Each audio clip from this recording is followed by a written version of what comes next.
l'habitat participatif, c'est la définition d'un programme immobilier dans une démarche participative de quelques-uns des acquéreurs de cet ensemble. Donc dans une démarche un peu plus particulière puisqu'on va travailler avec un groupe d'habitants.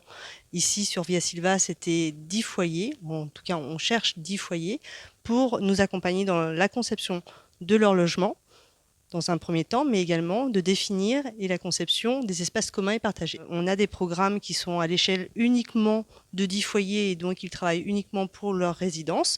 Là, Via Silva, ils sont inclus dans un ensemble immobilier un peu plus large puisqu'ils font environ 60 logements.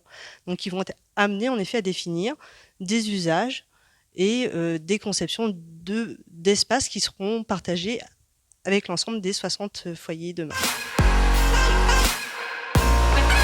On s'inscrit, on se porte candidat pour faire partie de cette démarche participative et si on est retenu, on va travailler son logement, travailler la conception. On fera un chèque qu'au moment de son contrat de réservation qui sera à peu près au 4e trimestre de cette année en même temps que les autres contrats de réservation pour les autres logements qui seront à vendre. Donc il n'y a pas d'engagement financier dès le départ.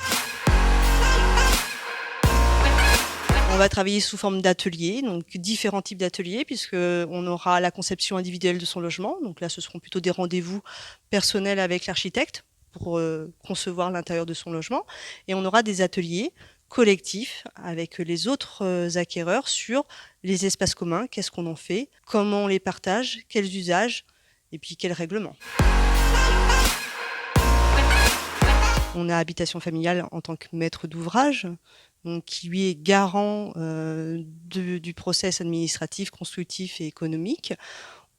On est nous-mêmes accompagnés par un maître d'œuvre architecte qui, eux, sont sachants dans l'art de la construction, tout ce qui est réglementation.